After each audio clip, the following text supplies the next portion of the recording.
तीन दामाद की सास पार्ट 1। कावेरी जी के पति का देहांत हुए काफी वक्त हो गया था। कावेरी जी की 3 बेटियां थी, ईशा, मोहिनी और सुहाना। तीनों ही काफी होशियार और नौकरी करने वाली थी, लेकिन उन तीनों से कावेरी जी इतना प्यार करती थी कि उनकी शादी की उम्र होने पर भी उन्हें पराये घर भेजने का उनका मन ही नहीं हुआ। अरे तुम तीनों मेरे कलेजे का टुकड़ा हो। जब भी तुम्हारी शादी के बारे में सोचती हूँ ना, बड़ा डर लगता है। सही कहती हो मम्मी, हम भी आपसे बहुत प्यार करते हैं। हाँ, मम्मी पापा के जाने के बाद अब बिल्कुल अकेली हो गई हैं। और मम्मी, अगर हम तीनों शादी करके चले गए तो आपका ख्याल कौन रखेगा? लेकिन अपनी खुशी की वजह से मैं तुम तीनों को बिना शादी के भी तो नहीं देख सकती ना बेटा। समाज के हिसाब से देखे तो यह भी गलत होगा और मैं ऐसा कुछ नहीं चाहती। लेकिन तुम तीनों से दूर होने के बारे में सोचती हूँ तो अजीब सा लगता है। लेकिन मम्मी, हम आपको इस तरह अकेला छोड़कर नहीं जा सकते। एक काम करते हैं मम्मी, शादी के बाद ना आप मेरे साथ मेरे ससुराल में चलना और मेरे साथ ही रहना। अच्छा, और तेरी सास मुझे रहने देगी तेरे ससुराल में? अरे बेटा, वहाँ ऐसा नहीं होता। बेटी की माँ कभी अपनी बेटी के ससुराल जाकर नहीं रह सकती। एक काम करते हैं माँ, आप ईशा और सुहानी की शादी कर दीजिए और मैं हमेशा आपका बेटा बनकर आपके साथ ही रहूंगी। मुझे नहीं करनी शादी। अरे मेरी बेटियां मुझसे कितना प्यार करती है, मेरी वजह से अपनी पूरी जिंदगी दांव पर लगाने को तैयार है। लेकिन मैंने ना इससे भी एक अच्छा उपाय सोचा है। क्या मम्मी? अगर आपके पास कोई सोल्यूशन है तो फिर क्यों परेशान हो आप? बताइए, क्या करना चाहती हैं आप?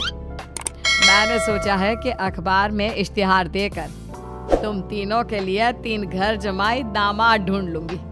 वैसे भी नौकरी तो तुम तीनों अच्छे से कर लेती हो, कमा भी अच्छा खासा लेती हो।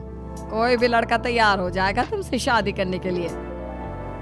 अरे मम्मी, ये हुई ना बात। इससे हमें आपसे दूर भी नहीं जाना पड़ेगा और आपको अकेला भी नहीं रहना पड़ेगा।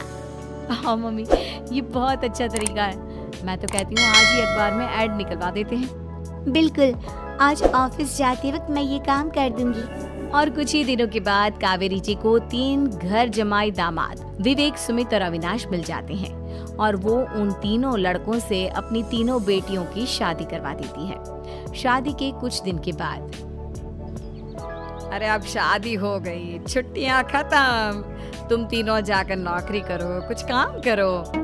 अरे मम्मी जी, कमाल करती हैं आप। अब घर जमाए इसलिए थोड़ी ना बनाए कि हम बाहर जाकर नौकरी करें।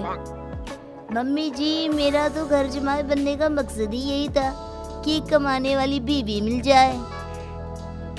बाहर जाकर काम करने से तो मेरा दिल घबराता है। घर का कोई काम है तो बता दीजिए मुझे। अगर ऐसी बात है तो शाम का खाना बनाओ। मेरी बेटियां नौकरी से थकी हारी आती है, अब नौकरी नहीं कर सकते तो कोई बात नहीं, घर का काम करो तुम लोग। मैं तो घर का काम करने में बहुत खुश हूँ, बस ये बाहर धूप में निकलना, रास्ते में जाना, नौकरी करना, ये सब मुझसे नहीं होता। बिल्कुल ठीक कह रहा है सुमित। अरे गर्मी में, बारिश में, सर्दी में घर से निकलकर जाना और उधर बॉस की चिक चिक सुनना, इससे बढ़िया तो ये है कि मैं घर में झाड़ू पोछा कर लूं। ठीक है, फिर तुम झाड़ू पोछा करना। अविनाश शाम का खाना बनाएगा और विवेक तुम सुबह का नाश्ता और खाना बनाओगे। मेरे तीनों दामाद घर संभालेंगे और बेटियां नौकरी करेंगी। अगले दिन सुबह के बाद, मम्मी मुझे ऑफिस के लिए देर हो रही है, नाश्ता चाहिए। अरे उस विवेक से कहा तो था कि सुबह का नाश्ता उसे उठकर बनाना है। अभी जाकर देखती हूँ क्या कर रहा है विवेक। अभी तक सोया हुआ है क्या? सुबह के 10 बज गए हैं। सोने दीजिए ना मम्मी जी, क्या हमेशा हिटलर की तरह हाथ में डंडा लेकर खड़ी रहती हैं? मैंने कहा सीधे उठकर खड़े हो जाओ और जाकर नाश्ता बनाओ। लेकिन मम्मी जी, बिस्तर में से निकलते ही कोई नाश्ता कैसे बनाएगा? 2 मिनट, वॉशरूम जाकर आता हूँ। बिल्कुल नहीं, सीधे रसोई में पहुंचो, मेरी बेटी को ऑफिस जाने में देर हो रही है। कुछ देर के बाद, हे भगवान, दोपहर के 12 बजे हैं लेकिन घर इतना गंदा पड़ा है। सुमित से कहा था मैंने समय पर झाड़ू पोछा कर देना। सुमित, कहाँ हो तुम? क्या हुआ मम्मी जी? सुबह की चाय तो पीने दीजिए। आप भी याद करती हैं, चिल्लाती ही रहती है। ये सुबह की चाय है या दोपहर की चाय? अगर तुम 12 बजे उठकर सुबह की चाय पियोगे तो क्या शाम का खाना रात के 3 बजे खाओगे? मम्मी जी चिल्लाइए मत, बताइए बात क्या है? अरे 12 बज चुके हैं, अभी तक झाड़ू पोछा नहीं हुआ। घर में देखो कितनी गंदगी है। अच्छा, तो आप इसलिए परेशान हैं। ओ क्या है ना मम्मी जी, आज मेरे हाथ में दर्द हो रहा है। रात को उल्टी करवट से सो गया था, हाथ हिलाया भी नहीं जा रहा। कौन से हाथ में दर्द है दामाद जी? इस सीधे हाथ में मम्मी जी, हाथ हिल भी नहीं रहा है। विवेक, सुन लिया तुमने? सुमित के हाथ में इतना दर्द है कि बेचारे का हाथ भी नहीं हिल रहा। आज तो ये खाना भी नहीं खा पाएगा, तो एक जन का खाना कम ही बनाना। ठीक है मम्मी जी। अरे नहीं मम्मी जी, मेरे कहने का मतलब वो नहीं था। मेरा मतलब है खाना तो खाऊंगा ना। अरे लेकिन कैसे? हाथ तो हिल भी नहीं रहा है। मम्मी जी आपको ना किसी जेल में जेलर होना चाहिए था। बेकार में हमारी सास बनकर जिंदगी खराब कर रही है। अरे लगाता हूँ पोछा। एक बेचारा घर जमाई और कर भी क्या सकता है। शाम को जब ईशा, सुहाना और मोहिनी ऑफिस से लौट कर आती हैं। मम्मी शाम के खाने में क्या बना है? अब ये तो तेरे पति को ही मालूम होगा ना बेटा, उसने ही खाने की जिम्मेदारी ली थी। लगता है मम्मी आपने ये घर जमाए वाला तरीका अपनाकर मुसीबत मोल ले ली है। आपके तीनों घर जमाए कितने आलसी हैं। मेरे वाले को देखो, दोपहर के 12 बजे सुबह की चाय पीता है और काम क्या करना चाहता था? घर का झाड़ू पोछा।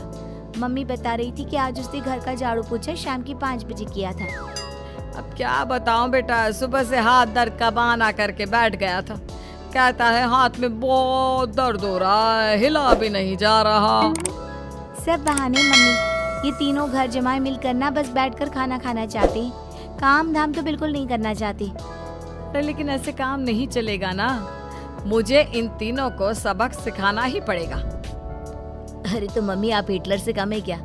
आपने जब हम तीनों को सबक सिखा कर इतना लायक बना दिया, तो इन तीनों नालायक दामाद को भी आप कुछ न कुछ तो बना ही देंगी।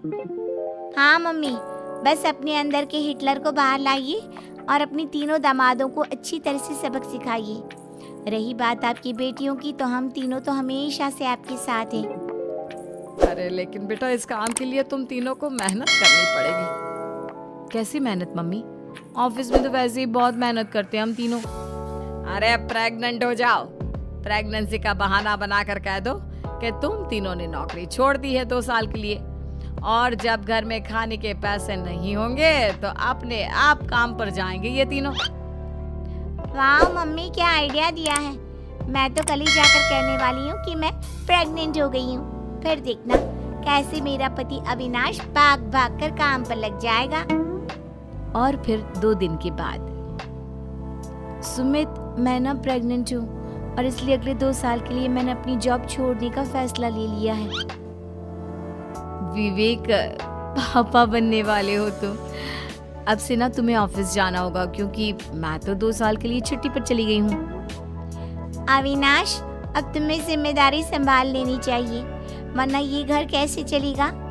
हम दोनों मम्मी पापा बनने वाले हैं। लेकिन कावेरी के तीनों आलसी दामादों पर अपनी बीवियों की बात का कोई असर नहीं हुआ। धीरे धीरे कावेरी जी को चिंता होने लगी, क्योंकि उनके प्लान के हिसाब से तीनों बेटियों ने ऑफिस जाना बंद कर दिया था। आखिर क्या तरीका अपनाएंगी कावेरी अपने आलसी दामादों को काम करना सिखाने के लिए? जानने के लिए सुनिए इस कहानी का पार्ट 2।